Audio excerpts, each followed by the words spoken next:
Well, hey everybody, we got Mark and Wayne here live, and then we've got Deb and Mark from Bangladesh that are on the background helping us. And I don't have a whole lot to talk about other than to just tell you how excited I am to have my friend and partner Mark again with us for many of weeks in a row. And Mark, to contrast to what you ranted about, I probably got 10 emails today from people who are in the Eat Free group that have said, how do I get his replays? These are so amazing. I want to get replays. And so, and told them that they can become members of the elite team so they can get replays. So we have an announcement session now and a Q&A that was just really neat on Monday. I screwed up and I actually didn't record it. It's the first session out of almost 100 we've done now that I didn't get recorded.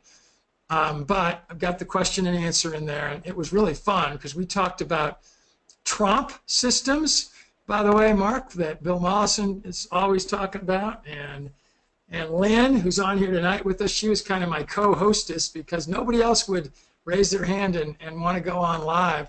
The week before, we had a whole bunch of people that did. So anyway, I'm going to turn it over to Mark, and he's going to talk to us again about graduate level. Now it's me saying it, so they can come back and hand at me. Graduate level forced ecology. I do have a technical question, Wayne, about last week's webinar, because as I was preparing for this one, I do believe I deleted my copy of last week's webinar. So if it exists, it only exists in recorded form in the archive somewhere, so I don't know how to retrieve that. But oh, we've got it. But yeah, if you're talking about your slides, we could certainly pull them out of that if we needed to at some point. I don't need them anytime soon, but just to let you know that there's one missing for me. So got it. So hi there, everybody. Welcome back again. We're going through forest ecology, and I did a minor rant earlier. I'm not going to go too far into it. Someone from this community basically contacted me privately, saying, "Well, hey, who the heck do you think you are? Where do you get the authority to talk about forest ecology? What university has accredited you, and through which university are you teaching us?" It's like, time out. I went to Unity College in Maine, Central Maine. At the time, it was the only 100% environmental college in the country. I graduated in 1985. And back then, anyways, you're officially not allowed to call yourself an ecologist unless you publish a paper like every year, every 3 years, whatever it is, and go to these seminars every summer and give boring speeches. I didn't do any of that. I haven't done any of that. As soon as I got out of college, I've lived this way for the past 30 years of my life. Instead of going to 2 weeks of field camp in the summer and do a statistical analysis on numbers of pieces of rat poop you found underneath a rotting stump, I've actually lived in ecosystems and derived my food, fuels, medicines, fibers, my economic livelihood by living this way. So that's where my teaching authority comes from. It's from the Book of Nature. That aside, I've got like 4 hours worth of material tonight, so we're not going to be able to get through all of it. I'll probably go ahead and run a little long, as if that's not abnormal, right? And also, it's serious soybean combining time out here in southwest Wisconsin. It is dry, and the air is like pure dust. So I've been breathing almost 100% solid GMO Roundup-ready soybean dust for the past week or so on the farm. So my throat's a little rough. I may be eating cough drops left and right. We're kind of wrapping up our session on succession, which is system development through time, how plant communities, how animal communities, how soil food webs change through time, and how they act and react and interact with disturbance. And it didn't advance for me. There we go. Once again, why we are here, why I am here. There's only one solution to 99.9% of the problems on this planet, is we have to turn all of our resources to repairing the natural world. You'll notice I haven't done a lot of politics. I haven't done a lot of doodads, a lot of buy this tool, buy that tool. Our job is to repair the natural world and then train others to help. We have to create the forests. We have to create clean air, food, fuels, medicines, fibers, and create systems that are ecologically sound and economically profitable, because if they're ecologically sound, we can't screw up. We can't screw up if they're ecologically sound. We're going to redesign agriculture in nature's image. By agriculture, I mean growing food, so please forgive me for talking about food quite a bit. Ecological succession is a change of species composition or the replacement of the life in one place over time. It includes the soil, includes plants, includes animals. It involves changes in the biomass accumulation. We'll see some pictures later on, and if I don't remember to say so, please remind me, where there were two sites that are the same age, they had the same appearance, the same physiognomy 20 years ago that look radically different. They have accumulated biomass differently than one another. And what's interesting, I bolded these ones tonight because these are really important. We need to keep this stuck in our minds, that different successional stages have more or less total photosynthetic productivity. In ecology, productivity means total photosynthesis, converting sunlight into carbohydrates and oxygen. And so there will be certain successional phases, which are called sears. We'll get to that one later. Certain sears have more total solar flux than other ones. And as a person who's doing restoration agriculture, we want to produce products for sale or for consumption. We would like to optimize our ability to capture sunlight and atmosphere and rain. And so succession is a sequential change of all these species, and it never stops. The term climax was once upon a time used to describe like a late successional forest, like it goes there and it stops forever. Well, it never stops. And what's fascinating and what's amazingly powerful here is succession happens with no need for human effort. We don't have to know that it's happening. We don't have to really even have to know how it's happening. It is happening all around us anyways. And if we do learn a little bit about it, we can use it as a tool. We can interact it for higher productivity and a more successful life. Of course, primary succession, ecosystem change on unvegetated terrain. Secondary succession is change following a disturbance. And disturbance is any kind of discrete event in place and time that changes the structure, the species composition, rearranges the biomass, rearranges the earth itself, water, etc. And what I really want you guys to get over and over again, these 4 steps right here, these are really, really helpful to our understanding as land managers, people actually living on the land with the land. There is a distinct phase when our plant community is getting initiated, when it's getting planted. There is a distinct phase after a period of time when naturally some are going to start dropping out for whatever reason. After this settles down a little bit, it progresses quite a ways. Holes will open up and we'll start to get understory reinitiation. New things will come up in the understory, and then eventually we'll get to this mature system that has almost all age classes represented, everything from early successional stuff that it looked like way back at stand initiation, all the way up to the gigantic, huge, old trees that will be the legacy for the next generations. We start, of course, with disturbance. We don't necessarily have to start with disturbance. Disturbance happens. It happens all the time, all around us. As a real estate investor or a person who wants to get onto a piece of land, sometimes land that looks like this is the most affordable to get. I started by buying clear cuts up in Maine because they were very, very inexpensive. The owner would do it without even checking the bank. So for $150 down payment and an owner contract between us and the owner, we could buy a clear cut that looked worse than this, actually. So the disturbance rearranges the system. A lot of biomass has disappeared. It would have burned off if it was a fire. Seed blows in from somewhere, comes in on animals, birds' feet.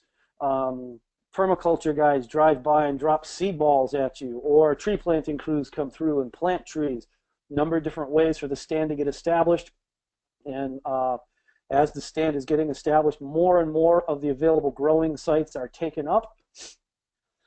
Of course, if we're going to be planting trees, we are participating in stand establishment. When you have a disturbance right here, this would be the perfect time to get in here and set this system up ahead of time. If you become the advanced regeneration in the system, your plants are there to change the conditions, start shading things out, start competing for resources, start dominating the site and going the direction that you want to go through time. Advanced regeneration, I already used the term, are seeds, roots, propagules, stump sprouts, plant propagules that were already in place so that as soon as this disturbance stops, they're immediately going to come back. Once the system is stocked and fully stocked in certain areas, there will be competitive effects between plants, and some will just start to lose. They'll start to die and fall over. There was actually a comment I got from somebody. It was a really well thought out series of questions, but basically the person was at a point of frustration. It's like, look, I originally wanted to get into doing apple orchard, so I'm going to do organic apple orcharding. And then while I'm learning about organic apple orcharding, I hear about permaculture, so I start going down the permaculture path. I'm learning all this stuff about permaculture. Well, now I'm getting into this forest ecology kind of thing. It's just so much stuff to know. It's overwhelmingly, I can't do this. This is too much. And what I want to say about this is everything that I've showed you so far happens without human intervention. Disturbance can happen without human intervention. A volcano, a landslide. Stand initiation happens because seeds come in somehow.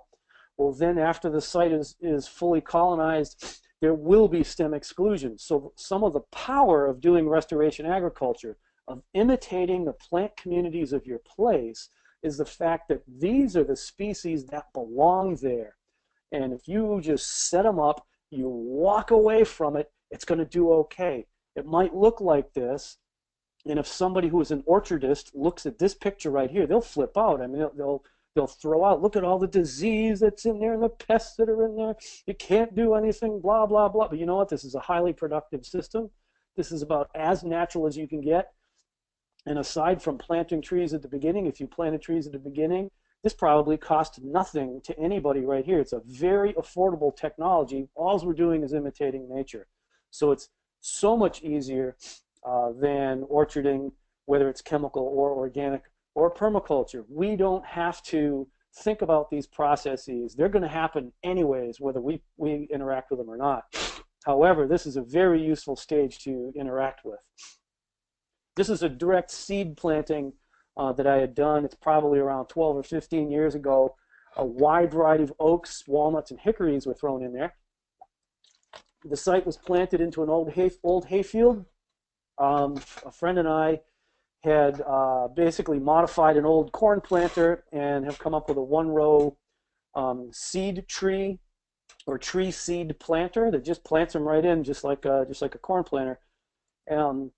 Since it was paid for with a grant, it became public domain and not a patented piece of equipment. And it's now, I've seen this thing, that kind of planter all over the place.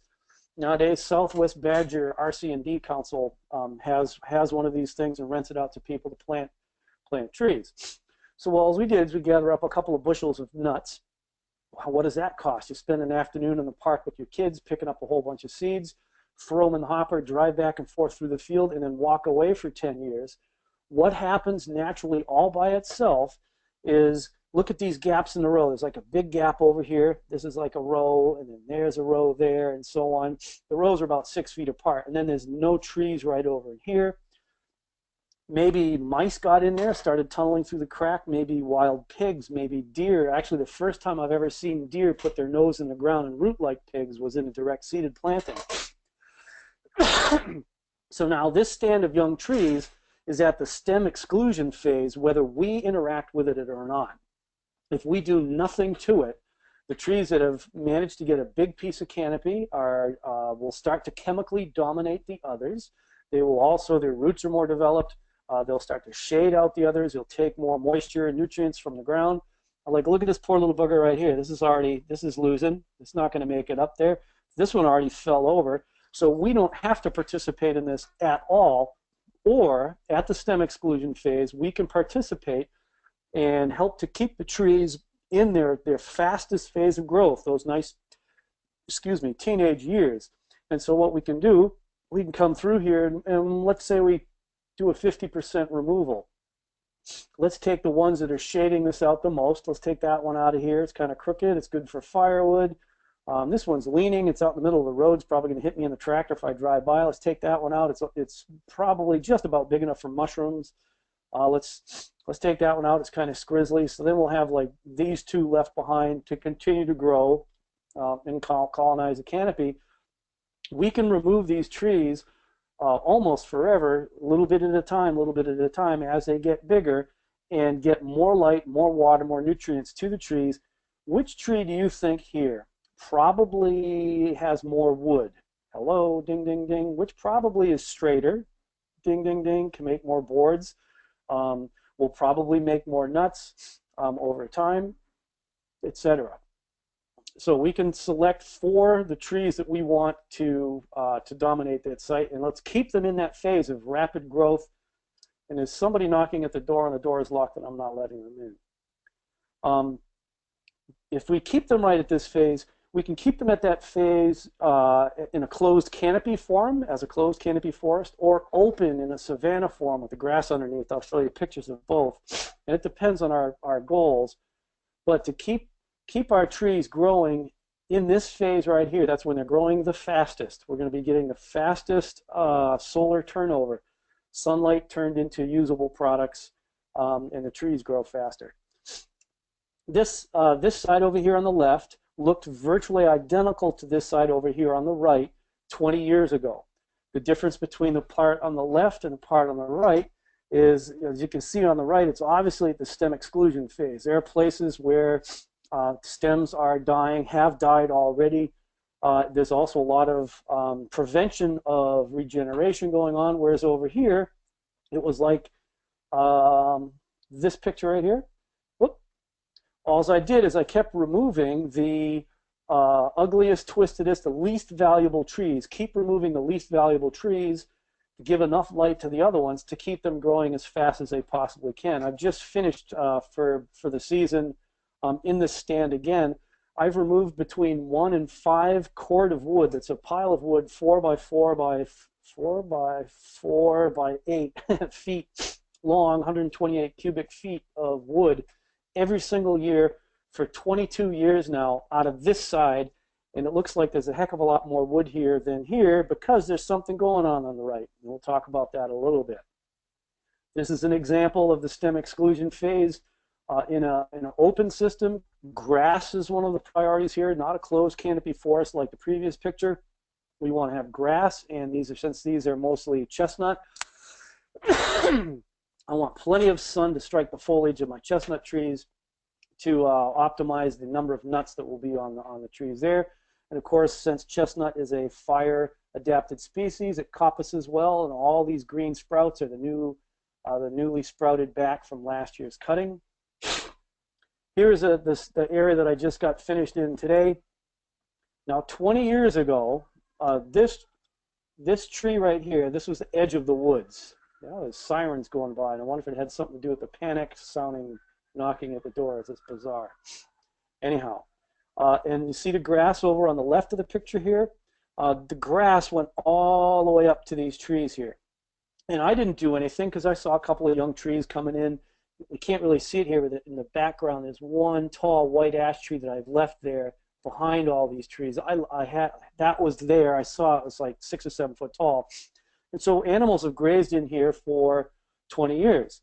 Well, eventually, as the stems get closer and tighter together, this is now at the stem exclusion phase. These stems have started to die on their own. This one's already started to die on its own. What I did is I went in and I did a removal of material, and I selected for the species that I want based on a number of different criteria. We can't go into all of them. But since this is a farm, I want to have some kind of food, feed, fuel, medicine, fiber, etc. I wanted to, in this site here, favor oaks and hickories because oaks are only mid-tolerant.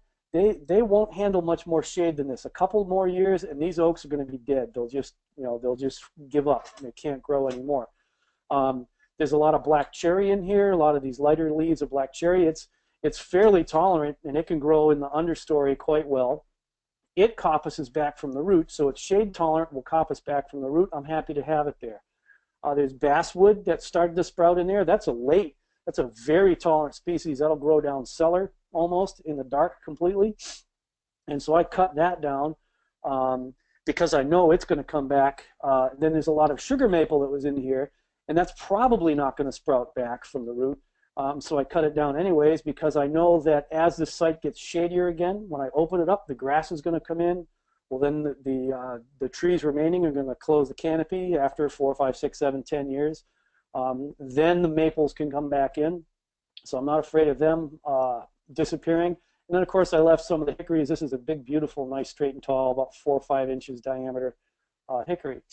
So since this is at the stem exclusion phase, I'm going to go in and I'm going to exclude the stems, but I'm going to exclude the stems that don't necessarily fulfill my shorter term values, but that I'll have the ones remaining in there for specific reasons. So I went through, cut a bunch of trees. The majority were no bigger than 2-inch diameter, and cut them pretty close to the ground, except for this one.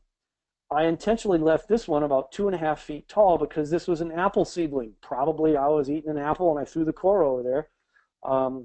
It didn't have any fruit on it, and I wanted to encourage it to send up a lot of sprouts.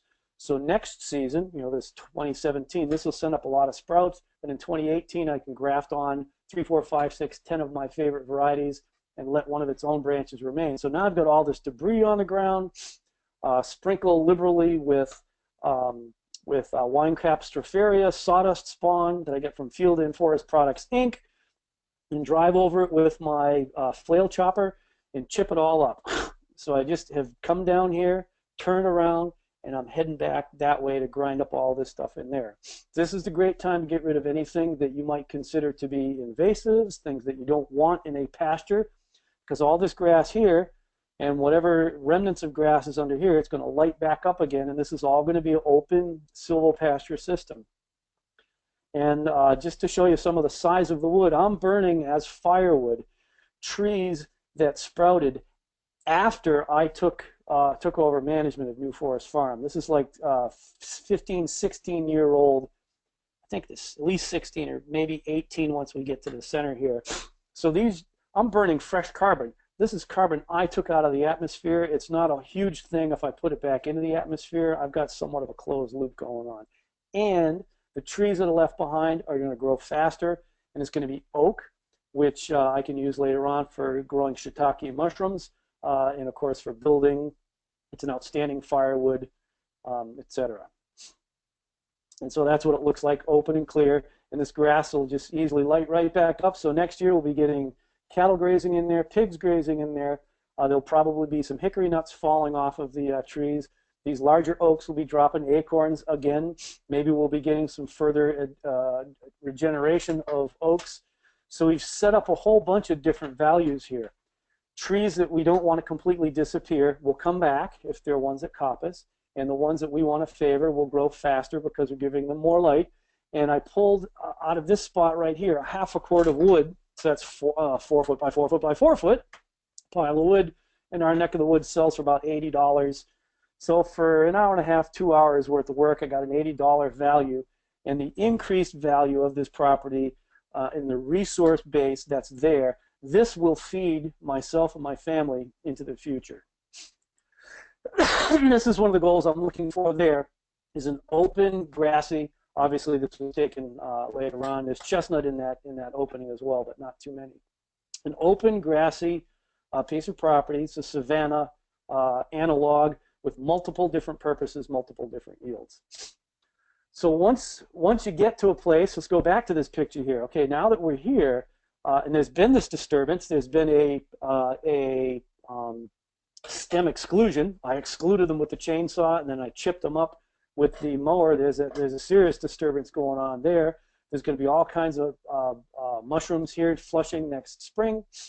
Now what will happen is all these other trees around will start to drop seed in here, and we're going to get an understory reinitiation. It's going to come back. Certain things like multiflora rose and prickly ash or Tartarian honeysuckle that I don't necessarily want to come back, it's going to come back too. But I'm probably not going to go back to this site for another 10 years. because the oaks will dominate, they'll cast a shade, they will kind of steer the system. That's one of the things about plant communities. The dominant, most long-lived elements within the system tend to drive the system chemically and biologically, because they're changing the soil with their exudates, their leaf drop, bark shedding, rain that filters down the bark and drips off of leaves, has other stuff on it, and it chemically changes the soil, so only the soil organisms that are compatible with your major tree community will live there. That's why a lot of people say that black walnut kills everything underneath it, is because if black walnut's a site, a pine will pine a site, an oak will oak a site, and if you're not compatible with oak at this site, you won't regenerate. So the understory reinitiation stage, mostly very tolerant, mid-tolerant to very tolerant species.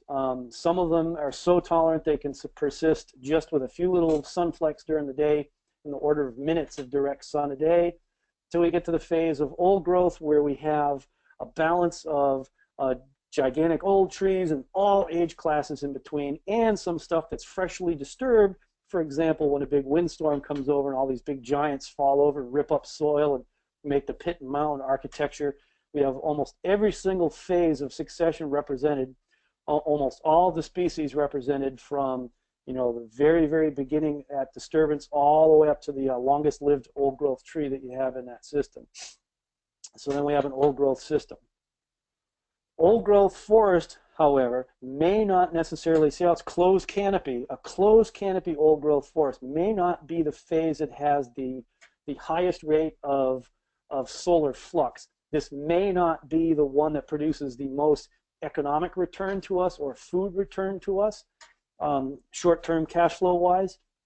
That tends to be in the savanna phase, where you've got the benefits of grassland and early successional plants like annual plants, for example, as well as some of your mid to later successional plants. So that middle range tends to have more available solar flux. State University of New York did some research that short rotation woody cropping systems will actually capture 3 to 7 times the energy per acre as an annual crop field does.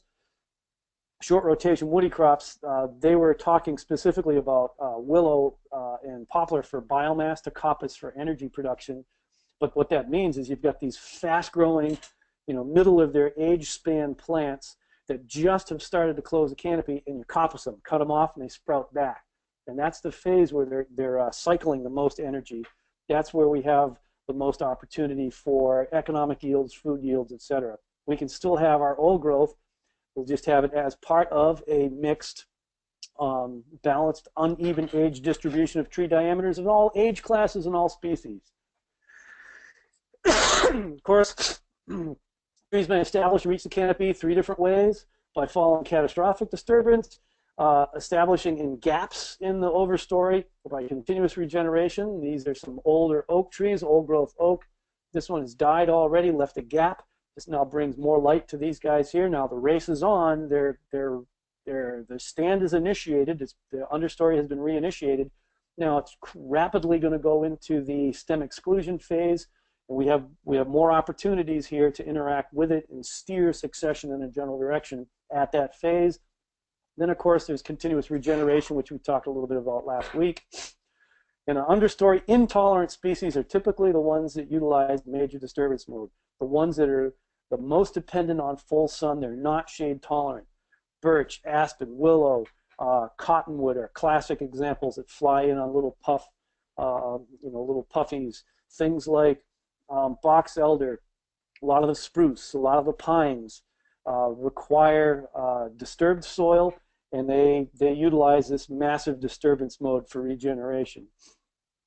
The middle tolerant ones can get established and grow quite well in gaps. The size of the gap is going to be different for different species. Oak, for example, will require perhaps a larger or a smaller gap. I don't exactly know what that would be compared to certain West Coast mid-tolerant. I'm going to pick sugar pine because I'm getting ahead to later on in it. It may or may not need a larger or smaller gap. I don't know for sure on that. all of us will, it's in our best interest to research our local plant communities and understand what kind of gaps are needed to regenerate the species that we're looking to regenerate. And we'll come back to this slide because this is really significant, but just imagine here, this is not just a single tree, but it's a row going directly into a screen, and this is a row going directly into the screen, and here's an alley in between. And here's an alley in between. And in this alley, we've got several different species of tree planted in it. Likewise here, all at different ages and stages, different species even.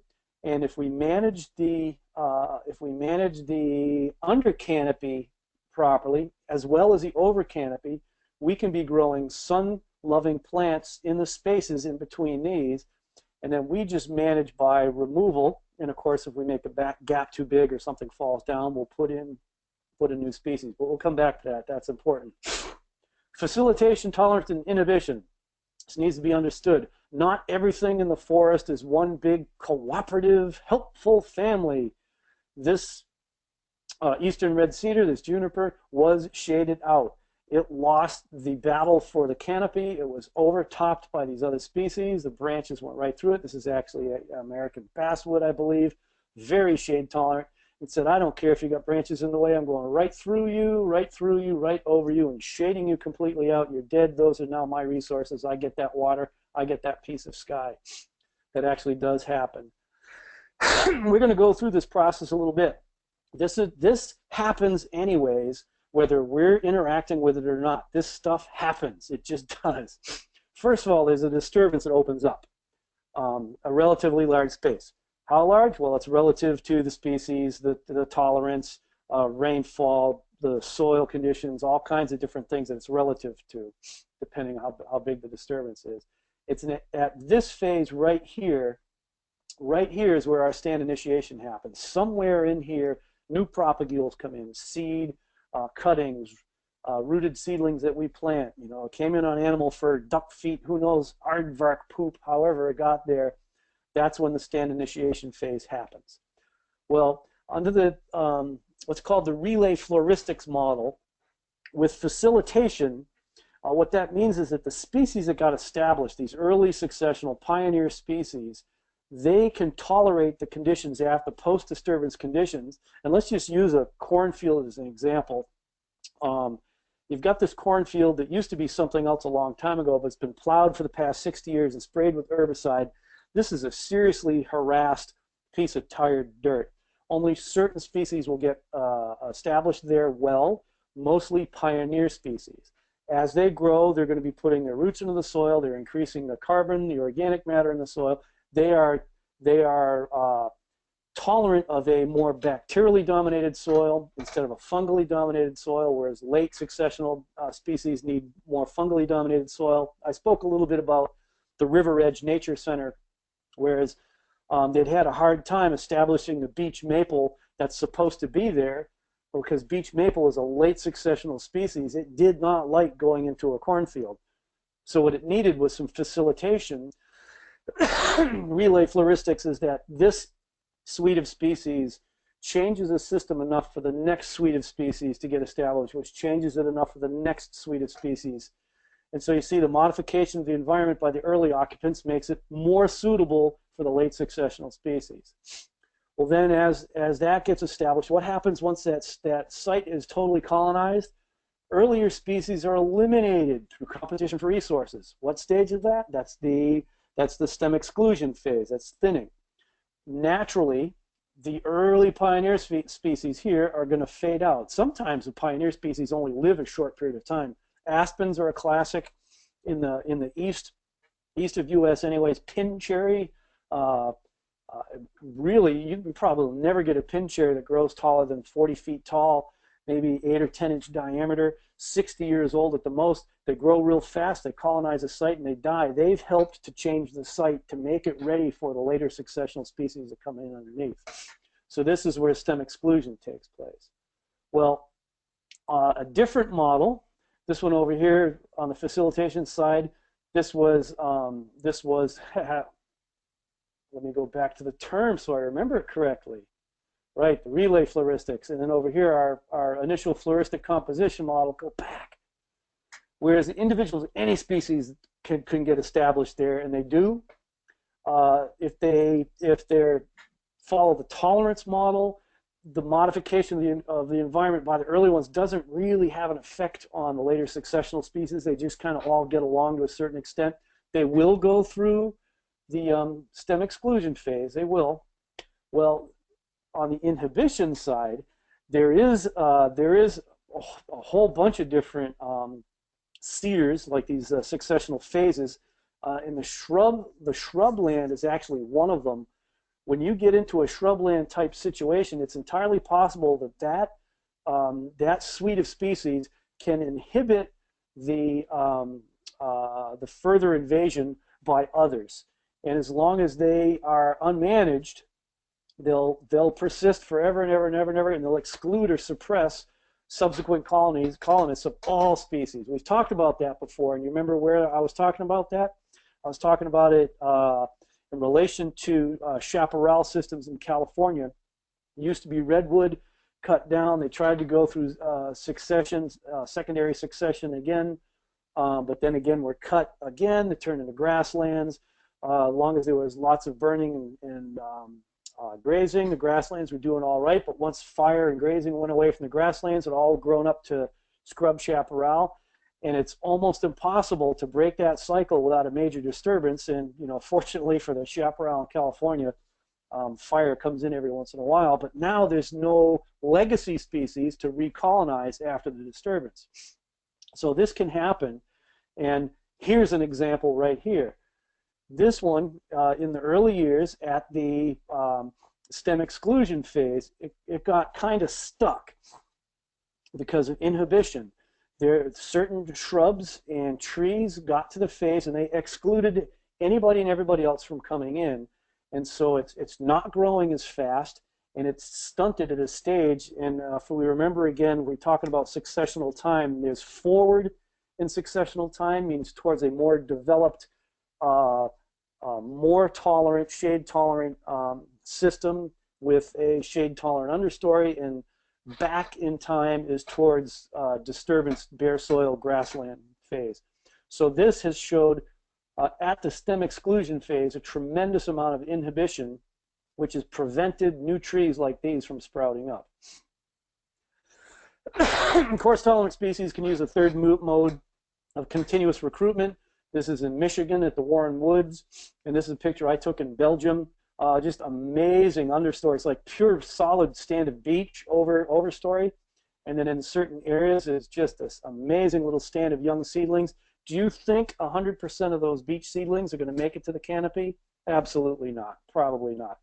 This is where by planting high density, too many plants early on, and using stun, strategic total utter neglect, as our selection model, we're imitating nature. Nature threw down all these seeds. They all sprouted, but only the one that is most adapted to this site and these particular conditions will survive and thrive and make it to the canopy. That's what we're imitating. And you guys can go back and look at this, because no matter where you are in a stage of succession, you have all kinds of plants that are there to choose from.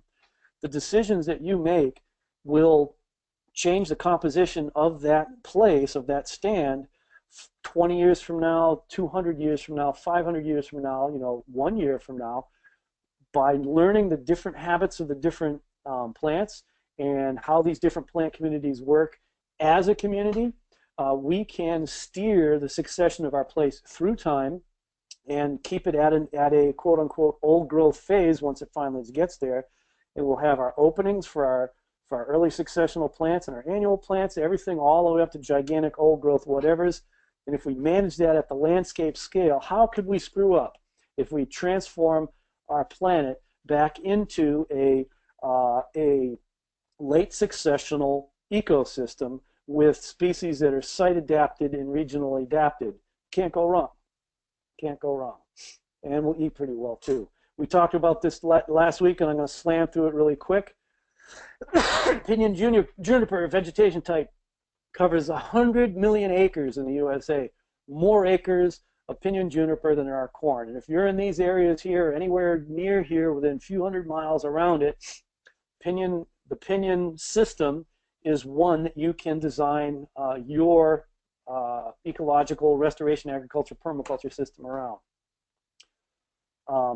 This is a huge potential staple food crop, massively underutilized. We don't have to go out into natural areas and steal pinyon pines from those poor little starving squirrels. We can grow them on our own properties. I know quite a few people. So here's a late successional closed canopy pinyon juniper dryland forest. What are our options? How can we optimize photosynthetic and biological productivity on this site while minimizing our expense, our cost in doing so? One is we can adapt to the system the way it is, which we know is always changing through succession. We can nudge succession forward in successional time, meaning take it to an even more closed canopy forest where we start getting an understory of shade-tolerant plants. And in this region, it would be mostly Rocky Mountain Douglas fir would start to come in underneath. Or we go backward in successional time and start opening it up, removing the less desirable species, maybe going back one phase to a, let's say, like a gamble oak savanna phase, or even further back to a grassland. Those are our choices.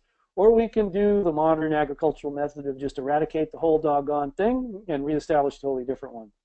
Which can you do on your place, which is easiest to do, most affordable for you to do, has the highest rate of returns for you? Which one can you figure out, you know, work with what you got, nudge it forward or backward, or start completely over? Those are your choices. And what kind of disturbance is pinyon adapted to? Fire and grazing.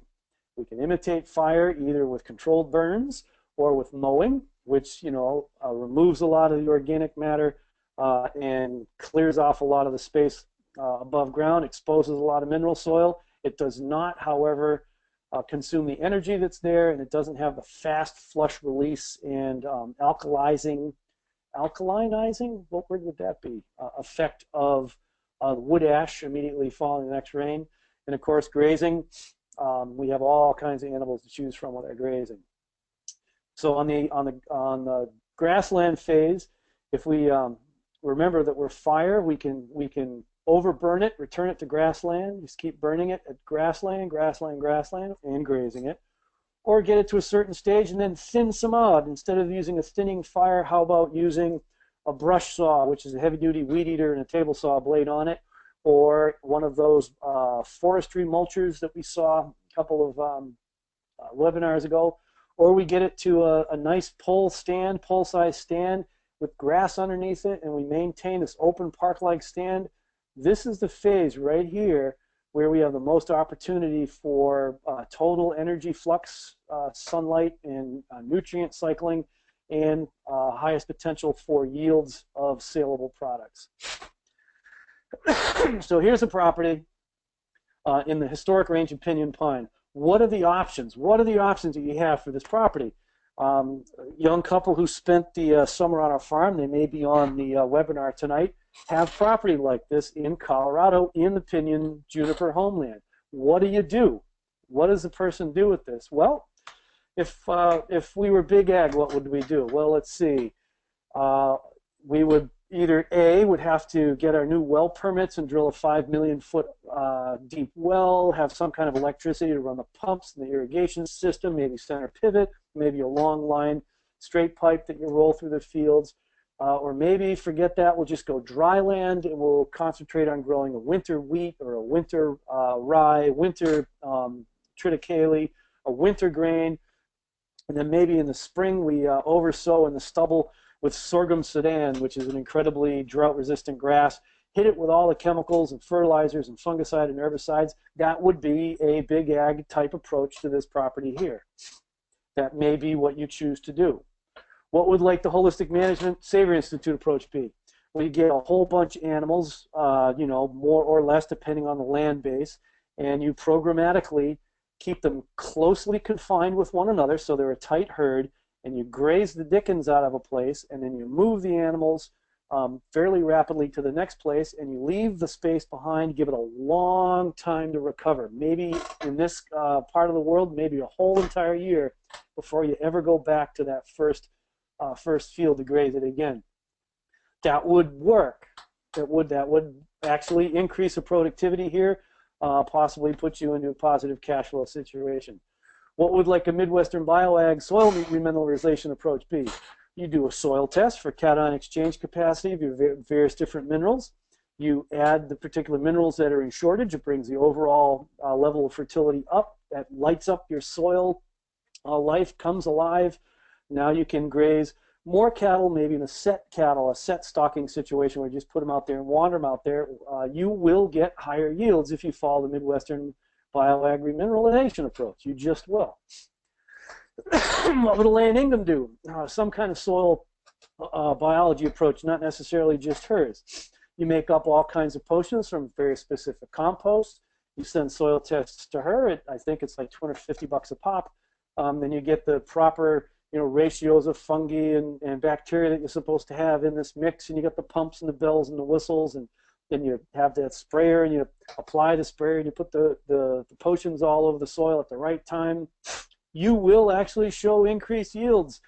The soil food web, will utilize what carbon is in there in the soil, what moisture is in there in the soil. They'll metabolize, they'll produce more fertilizer for your grasslands, and then maybe you can have your cattle on top of that. You will have more productivity. What about like bioenergetics, subtle energies, paramagnetism, where you put on this special kind of rock, or you put this particular kind of non-material energy field harmonizer, whatever you would use, you would most likely see some sort of results. All of these techniques are just like bit solutions. They're all different in how they do something, but they're all the same, and that they're only looking at a very small piece of the puzzle. What we're going to do as restoration agriculturists, we're looking at the biggest big pictures we possibly can. Is the whole biosphere is what we're looking at. We're looking at the bioregion where it's at. We're looking at the biome, the plant communities. We're looking at redesigning this system to be its most productive ecotype that's possible in this particular area. So what would we do? We're going to learn the historic biome, its plant communities, and then the disturbance regime that kept those plant communities in a good balanced dance. We're going to manage the water resource. We're going to plant some sort of perennial polycultures that we learned in step one, and then we're going to follow the pattern established by the water management system in step two. Now we're going to manage the whole thing using the appropriate agroforestry practices, which we'll talk about many other times and later, alley cropping, windbreaks, hedgerows, silvopasture, forest farming. Then, step five, we'll fine-tune our system using those other techniques. If we're big ag people, we'll use some of those techniques. If we're holistic managers, we'll use some of those techniques, Midwest bioag, soil food web, etc. We'll use the techniques that are contextually appropriate and help us to fulfill our goals. There are some people on this list right now who are utilizing all the chemical fertilizers, herbicides, fungicides, pesticides, and GMO crops. They are farmers just like I am, and I use none of that. We all need to learn how to be the best farmers that we are, the best way we possibly can, and the way to do that is to imitate our natural ecosystems, go perennial, and then what we'll do is we'll learn how to do less and less and less and less of what it was that we're doing and still have a healthy system. So like the fine tunings right here, I haven't sprayed a thing, organic or otherwise, on my farm in, let's see, I actually did spray for cucumber beetle, I think in 1998 or something like that, because I was tired of losing all of my squash to cucumber beetles at the time. That was the last time. It was organic spray. It was actually rotenone, believe it or not. And then we end up with a system that looks like this. We've got these terraces, and we've got our plant communities on these terraces. Most of these are actually Italian pine. There's a lot of Italian pine, pine nut pine, similar conditions as pinon. And this little bugger right here, he knows what it's all about. Look, I got one. Ta-da! Let's do a silvopasture system where we're raising livestock and pines and the other species that are in that natural plant community, which we'll get to. There's a whole host of useful economic species that live right along in companionship with the pines in just about every biome that's out there. What if you got a situation like this? You are seriously right in the shrubland phase, stem exclusion phase, and this is a tricky one because you are at a very inhibitory stage. There's a place I was just at in Texas a year ago, actually, that was a lot like this. There's a place I was at in France just earlier this spring that was like this. This is a real nuisance of a phase to be at because it's somewhat of a challenge to get rid of all the brush in an economic manner.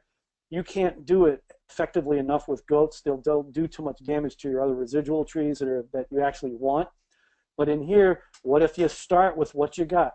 Start clearing around these pines, clip away some of the lower branches to remove ladder fuels, and get some of this brush laid down, chip it up to allow some more sunlight in there so that these grasses can now reseed. Let's set it back in successional time to a more savanna phase.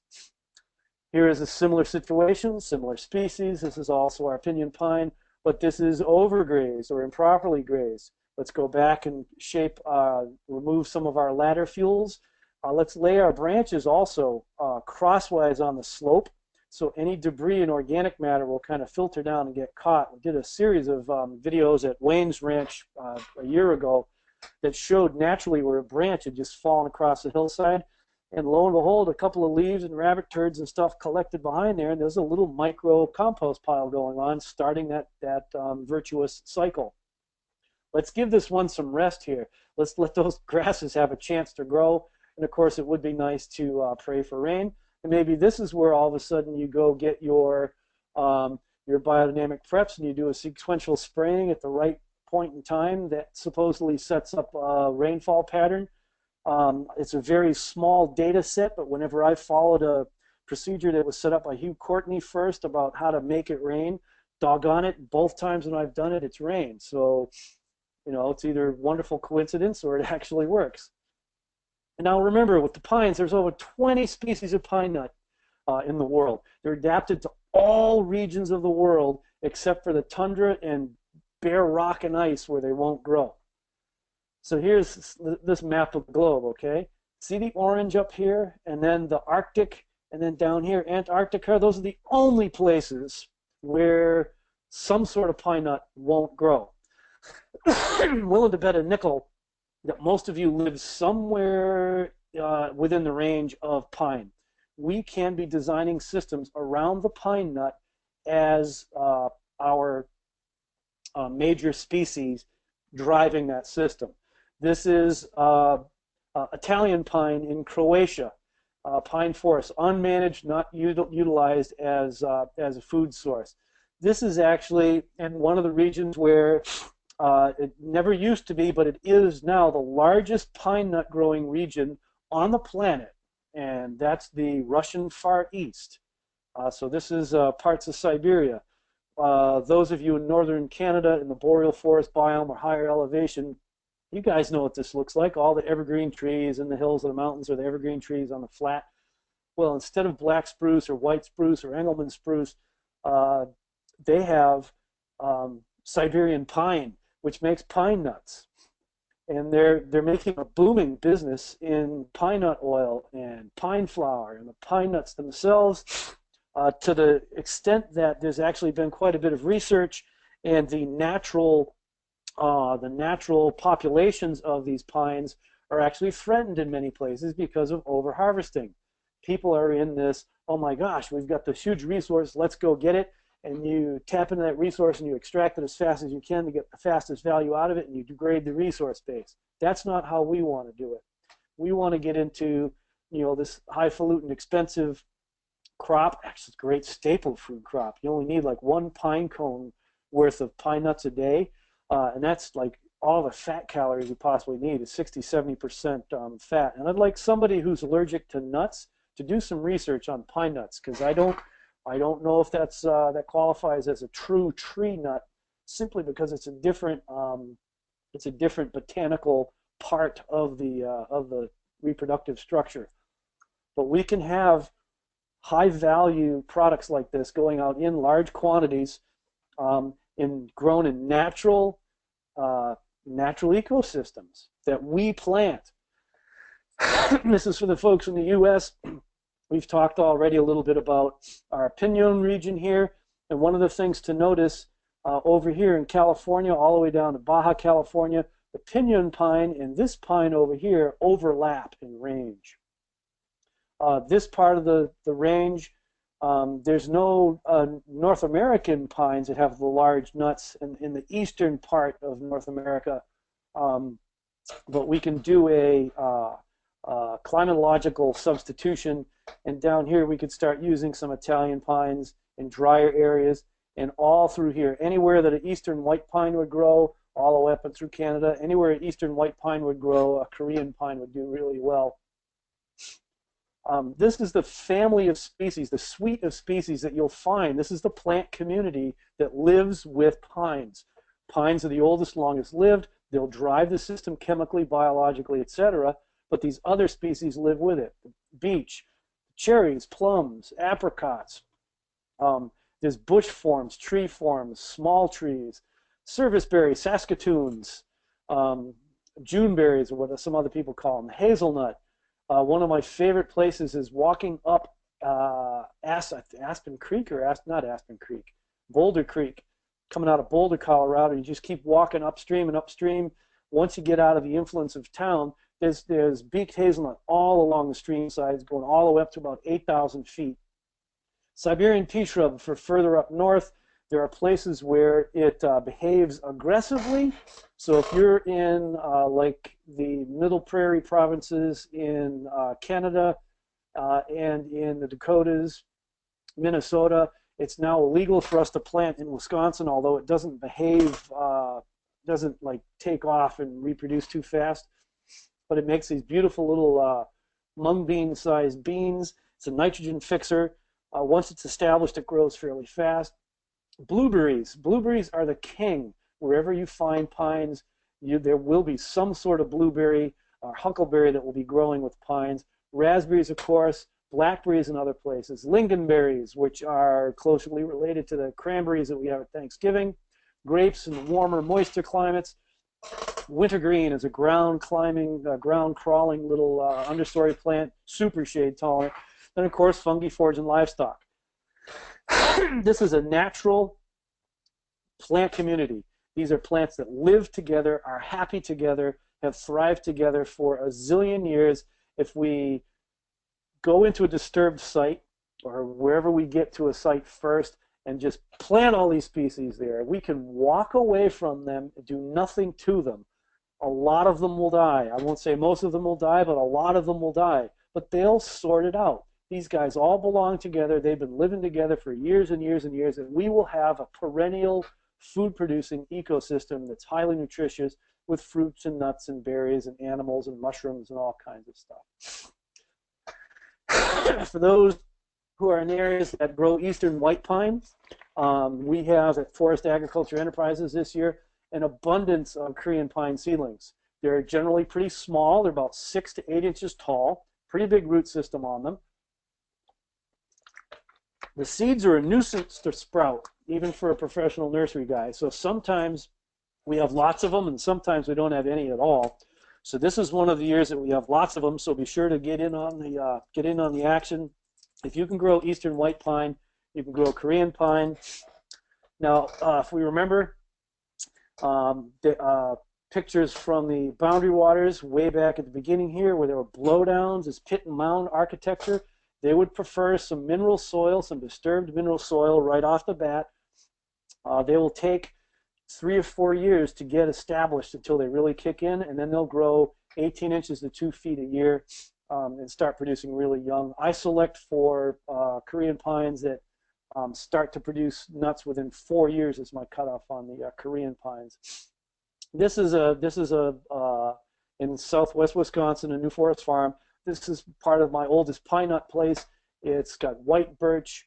This is beech in front. This is all Siberian pea shrub. There's prairie roses. There's service berries in there. Then, of course, the pine nuts. You can see a couple of cones up there on these trees, cones up in there. It's time for me to get out and pick them right now because they're all over the ground, and as you see right here, they're starting to get eaten apart by squirrels. Two of these cones produced about an 8-ounce baby food jar full of the seeds. They're in a hard shell. They need to be cracked, and I've seen an 8-ounce jar of them selling at at Steve's Wine Shop in Madison, Wisconsin for $19.99 for this, beautiful little gold foil ribbon and all that kind of stuff. Very high value, and like I said, I want to do the research on it, but I'm willing to bet that maybe 2 pine cones a day is enough energy to keep you going. And they're delicious. I like them. The big deal with pine nuts is I don't see why every blueberry grower anywhere isn't combining and doing a 2-story system of pine with their blueberries. Because as we see over here, these low-bush blueberries in Maine, they're already being colonized by pines. You see a few lone pines over here. Those are probably pines here. There's at least 1 pine in the background here. In the Northeast and in the Maritimes in Canada, blueberries are grown, low-bush blueberries, hardly any soil, highly acidic conditions, hardly anything likes it. They're very fire-prone originally, and of course managed with fire now commercially.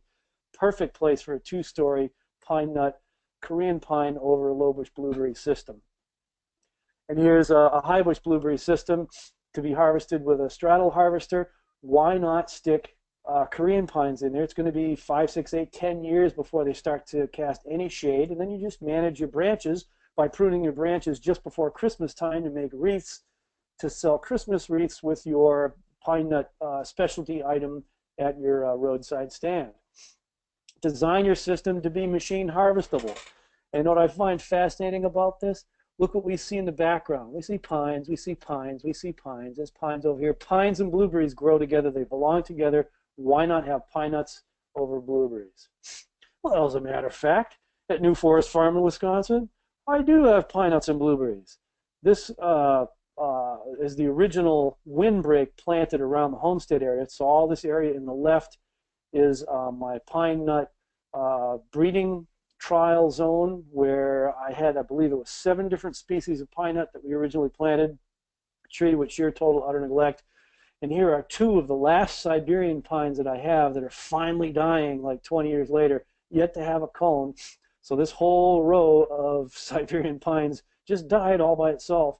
Well, these are all Korean pine, and just like in the windbreak, they're interplanted with blueberry. Put the blueberries, high-bush blueberries, right in the row. In my part of Wisconsin, we're on limestone bedrock, which makes a soil that's not quite acid enough for blueberries. So when we get the pines and we get the spruce established, the pines and the spruce tend to push the soil chemistry towards the acid side of things, and so we get outstanding blueberries growing with no need to amend the soil, simply because we partnered them with part of their plant community. And like we saw in this picture back here, we've got other members of their plant community are represented in there as well. There's cherries. I actually have some grapes in there, but the blueberry spruce, blueberry pine is just really beautiful this time of year as well. This is probably the last plant community that I'll cover for the night because we're already over time. And this is the sugar pine, all the way from Washington State, all the way down again into Baja de California, Mexico. The sugar pine makes the largest pine cone of any pine on the planet. And they're humongous trees to boot. A couple 100-foot tall, 10, 12-foot diameter trunks, monstrous trees, big, big, beautiful trees. They're mid to late successional. They're not as shade tolerant as the western hemlocks or Douglas fir, for example, but they're more tolerant than many other ones. And there's some of the cones just hanging off of it. It's a lot. Look, the foliage looks a lot like an eastern white pine. What I like the most about sugar pine is that its range overlaps with redwoods and sequoias. So, did I do? Yeah, like look at this picture right here and go back to here, okay? Now, what if we design a 3-story system just with the trees? Let's have our sequoias and our redwoods in rows like this. We know that they're not going to get this big for a long time, but we're going to plant them anyways. Then in between, we're going to plant, like right in the row, we'll plant maybe some Douglas fir because it's shade tolerant and it's going to be designed to grow up in with and underneath the redwoods, and maybe halfway in between we'll grow our sugar pines. And then as time goes on, we can plant more Douglas fir underneath our sugar pines. So what we have is we have a perfect replica of a natural system. We can have open grass in between, grazing animals, Douglas fir for Christmas trees and Christmas ornaments, sugar pine for pine cones, and redwoods for long-term return on the system. A totally natural system that looks like this based on pine nuts. Man, if we could start getting systems like this growing all the way across California again, that's restoration. And when we're doing it by harvesting yields from huckleberries to the blueberries to the hazelnuts that grow with redwoods, which are beaked hazelnut, to sugar pine, to Douglas fir and redwoods, that's restoration agriculture. And it's a lot of fun. And that's where I guess I'm going to break for the night because it's a beautiful picture. Good point. Good place. Got several questions. Good ones. They're always good, but these are even better tonight. Lynn asks, how do you eat pine nuts / pine cones? Oh, wow. That could be a fun question to play with. Well, the cone itself, I shouldn't be too far away from it if I go back, right? All right, so wherever the cone is, you don't eat the cone. It's the seed inside. And on the ground. Oh, there we go. Korean pine is serotinous, and it's glued pretty well shut. It needs to be heated and dried somehow. So these, you dry them in the sun, they'll open up much of the time. There was one of the guys on a tour this last Sunday, Society of American Foresters tour, says that they open them with boiling water. They dump a whole bunch into boiling water that opens them up, and then they're on a hard shell, just like a regular nut.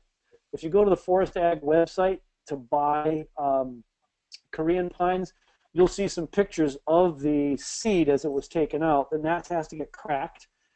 Industrially, they're cracked in a big hopper that runs in through the cracker, separates the shells out, and then you eat the kernel on the inside. I highly recommend going to the store, or go to the grocery store and buying some pine nuts, and just try them. Eat them out of hand, toss them on a salad, lightly roast them. It really brings out the piney, nutty flavor. It doesn't taste like pine pitch at all. They're really tasty. The pine cones, though, I could have fun with that. How could I eat pine cones? Eat the seeds. And they're bigger. They're much bigger. Some of them are as big as like your fingernail on your ring finger. Sam Palmer asks for a source for Siberian pine seeds for property in Alaska, and he broadly threw it out to the group. Anyone know of one? A couple people actually answered. So, do you have an answer for that at all, Mark? Well, I've got a line on some too, and if Sam put an answer out there somewhere, I'd like to see the answer myself because, I've got property in Alaska, and I really think it should be pushed. There's so many places in Alaska that would do really well with Siberian pine. Actually, Ray put an answer on eBay. It wasn't Sam. Sam was asking the question, and Ray put an answer up. So I'll get it to you, Mark. But and that's one thing, by the way, everybody. We're going to start adding to each one of the sessions this whole question and answer. I've already started putting it on some, but it'll be up here for this one. But you got to watch out for. What you got to watch out for sometimes, though, if you're getting it from a site that's selling it as food, okay, that's regulated differently as a site that's selling it as seed. If they're selling it as seed, they probably have to go through some phytosanitary permit process, and it has to go from a licensed numbered nursery to a licensed numbered nursery, and a wholesaler has to be the one to buy it. If it's being sold as food, it is probably irradiated. Most of our nuts that are coming in from overseas, even as raw, they've either been irradiated or flash pasteurized, and that can damage their sprouting ability. And if you get the pine nuts, just the kernels to eat, they've already been cracked out of the shell. They may not be viable. I wouldn't rule it out, but just be aware that there's kind of two different categories going on there: there's food and seed. Joy asks, do loblolly pines have nuts? All trees have seeds. Loblolly pines do as well. They're just much smaller. And you know, if you have lots of loblolly, you're in an area that probably you could get pinyons established, and or sugar pine, or depending on your water regime, definitely Italian pine you can get growing on along with it. And it's very similar growth pattern and soil types that it would tolerate. Yes, you can eat loblolly pine seeds. They're just much, much smaller.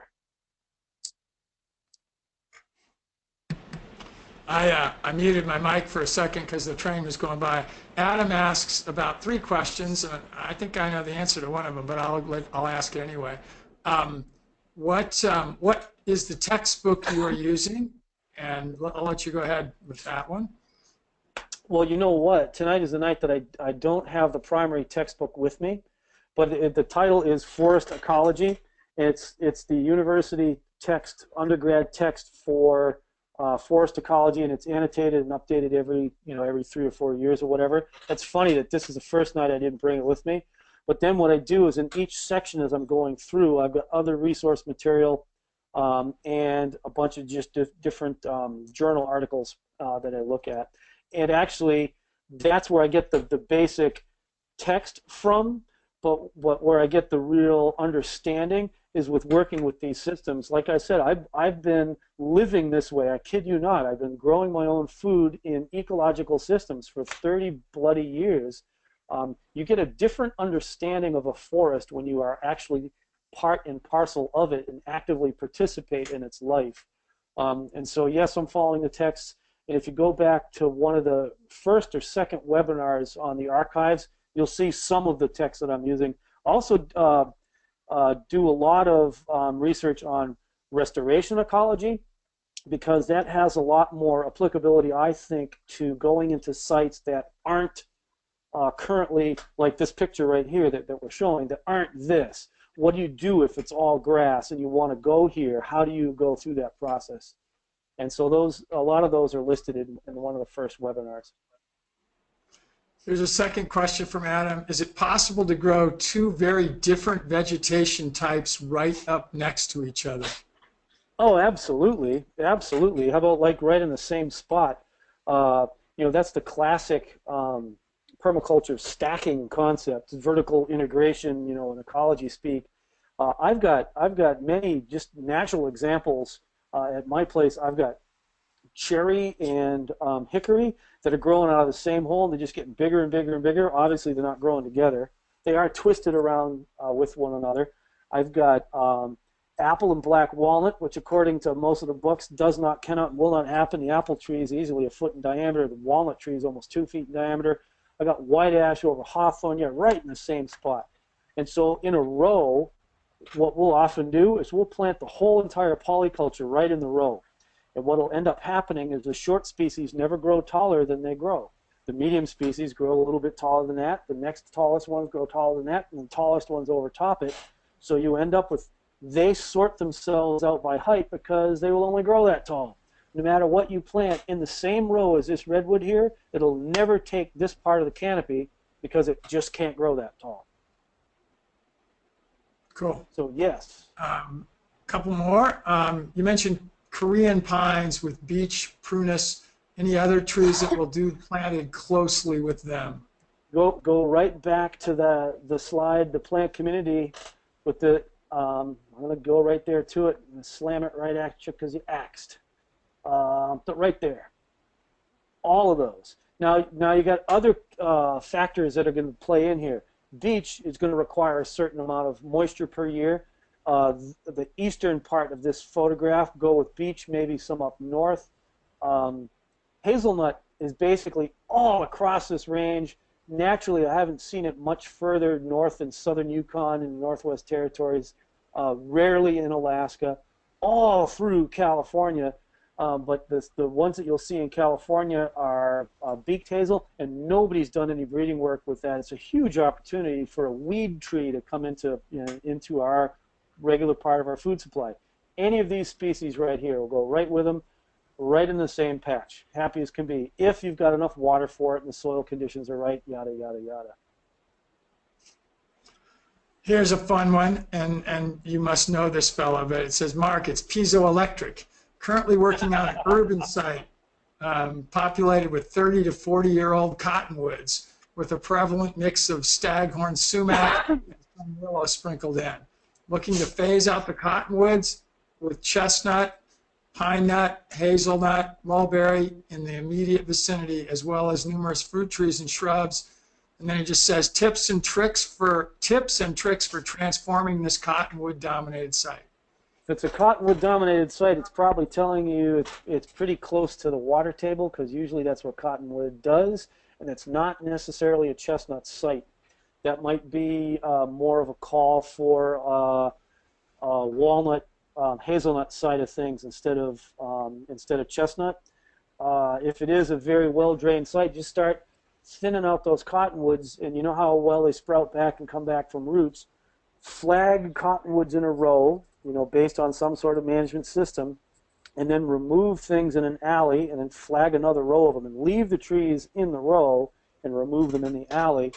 Then you can start to plant other things within the row as you remove your cottonwoods through time. And oyster mushroom seems to like cottonwood pretty good, so start a mushroom biz.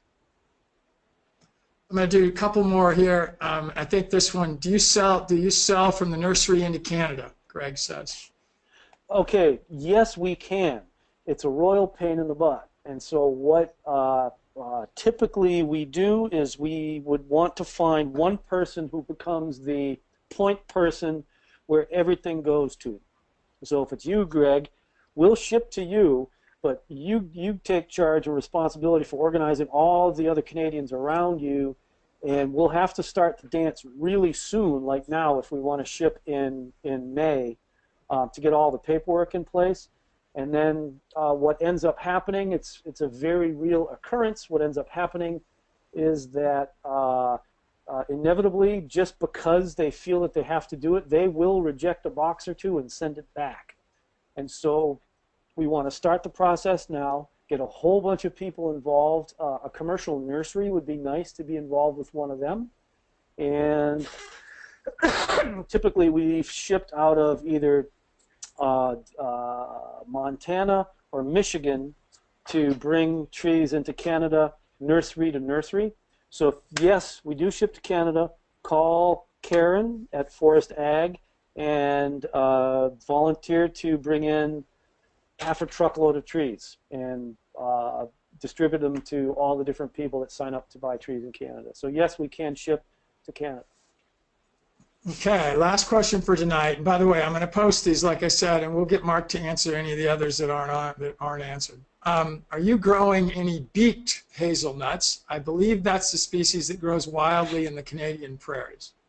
So. I am growing beaked hazelnut and growing pure beaked, pure American, crosses between beaked and American, crosses between all of those plus European. I'm growing these mutts, and now on my site they've sorted themselves out. And what happens is inevitably I'll start to see a lot of clusters that look like beaked hazelnut. So the hybrid hazelnuts that we sell, that's the biggest, widest gene pool set of mutts that we have, and I know that they're growing up in Alberta, they're growing in Fairbanks, so they're doing pretty well. I think there's some in southern Manitoba, not northern Manitoba, but if you're anywhere between the lakes, I've seen hazelnut is way up into Ericdale between the lakes. I've seen them all the way up Peace River in Alberta. So yeah, we could definitely set you up with hazelnuts. We have quite a few hazelnuts available this year. The awesome. Hybrid chestnuts, people who buy those tend to buy bigger chunks than those who are buying the hazelnuts.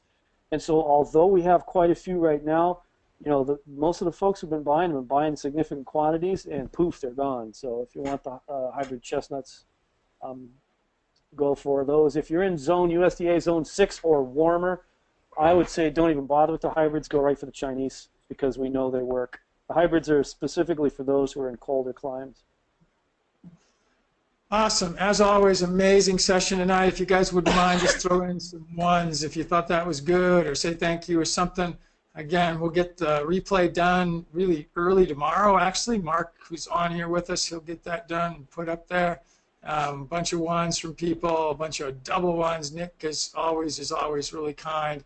Thank you, everybody. You guys have been great. 2 webinars tomorrow at around noontime. I think it's 12. Yeah, right at 12 with Neil Spackman again. This time he's not going to talk so much about his specific operation, but sort of the culture. So how do people fit in his part of the world? And then Mike Warren later in the afternoon about about alternative health, and specifically the cancer conference that he attended with alternative health just recently. And next week we're going to add a new session on Monday mornings. It's a European that's going to be doing it, and that's going to be at 10 a.m. And a little later in the week, by the end of the week, we'll actually have 2 more sessions that we're doing. And so we're starting to really add some more stuff on all the time.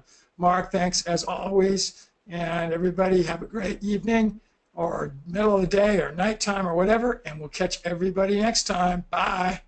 Have a good one.